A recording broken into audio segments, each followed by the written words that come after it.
nous avons effectué avec le directeur général une tournée de rencontres des chefs de centre et chefs de centre adjoints. Cette tournée s'inscrit dans le cadre des échanges que le directeur général a l'habitude d'organiser avec ses acteurs majeurs pour leur permettre d'avoir la main en vue de prendre, le jour du déroulement du baccalauréat, des décisions pertinentes. Donc, c'est dans ce cadre que nous avons effectué cette tournée-là. Nous les avons rencontrés et tout s'est bien passé. Je crois que le message est bien passé. Nous sommes maintenant prêts pour organiser le baccalauréat. Le message a rapport à 3 étapes dans l'organisation du baccalauréat. La veille du baccalauréat, ce qu'il doit faire, le jour même du baccalauréat, ce qu'il doit faire, et dans le processus du déroulement du baccalauréat, ce qu'il doit faire. Essentiellement sur ça que nous nous sommes entretenus. La veille du baccalauréat, déjà le vendredi, nous pouvons dire que le baccalauréat, la phase écrite commence à leur niveau, puisque les chefs services des enseignements secondaires vont les inviter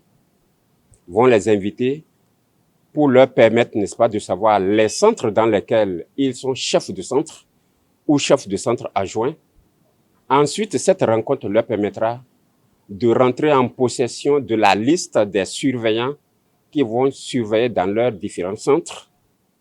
Et déjà, étant donné que les chefs de centre ont en leur possession la liste des surveillants de salle, déjà dès samedi, pour gagner du temps le jour de la composition, ils peuvent déjà s'amuser à effectuer les binômes pour pouvoir gagner du temps et ainsi, le jour de la composition, dérouler, n'est-ce pas, ces binômes pour la surveillance.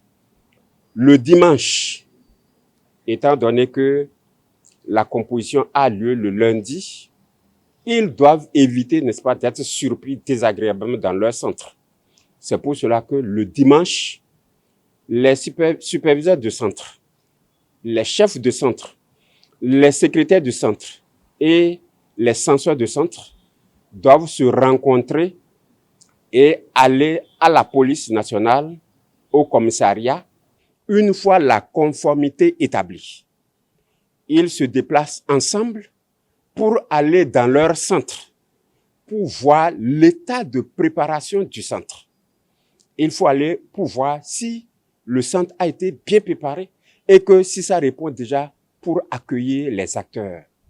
Ainsi arrivé, il doit d'abord voir au niveau de la cour. Est-ce que la cour a été mise au propre? Est-ce qu'il n'y a pas de tas d'ordures où pourraient se cacher des reptiles et des insectes dangereux pouvant mettre en péril la vie des acteurs qui vont se présenter là? S'il y en avait, ils doivent dégager cela.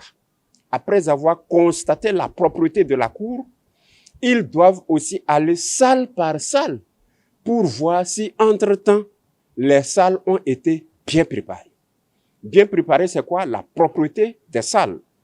Ensuite, n'est-ce pas, ils doivent aussi constater que les tables et bancs sont bien rangés de telle sorte que le candidat qui est assis derrière ne puisse pas voir ce que celui qui est devant, n'est-ce pas, est en train de faire.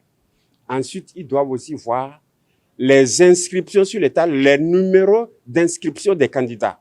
Est-ce que ces numéros sont bien inscrits? Est-ce que de façon chronologique, ces numéros sont bien inscrits? Parce qu'un numéro, n'est-ce pas, mal écrit, n'aura pas de candidat. Et le candidat qui n'aurait pas déjà son numéro inscrit, le stress commencerait comme ça et on serait quelque part coupable, n'est-ce pas, dans l'échec d'un candidat. Donc, ils doivent le faire au peigne fin pour constater que la préparation est parfaite. Pour qu'un candidat puisse avoir accès à un centre de composition, il doit détenir 2 pièces principales. La première pièce, c'est la carte nationale d'identité. La carte nationale d'identité en cours de validité. Et ensuite, la seconde pièce, c'est sa convocation qui permet de savoir que Le candidat qui est là, c'est lui qui est convoqué pour passer le baccalauréat.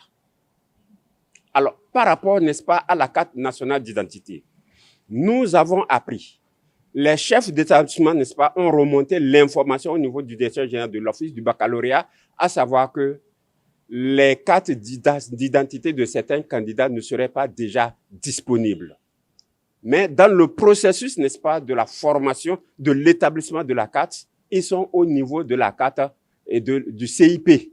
Le directeur général de l'Office du baccalauréat a accepté que le CIP soit accepté comme pièce devant permettre aux candidats de composer. Le CIP en question, qu'il comporte la signature du candidat ou pas, est autorisé pour que le candidat puisse composer dans les meilleures conditions. Le dernier mot que je voudrais dire provient, n'est-ce pas, du directeur général de l'Office du baccalauréat. Il demande aux candidats et aux parents de garder leur sérénité pour que l'examen puisse se passer dans de très bonnes conditions. La préparation a été faite avec les parents, la préparation a été faite avec les enseignants. L'Office du bac apporte sa partition pour dire que nous sommes derrière les candidats. Nous les accompagnons pour que tout se passe dans les meilleures conditions. Bonne chance à tous les candidats.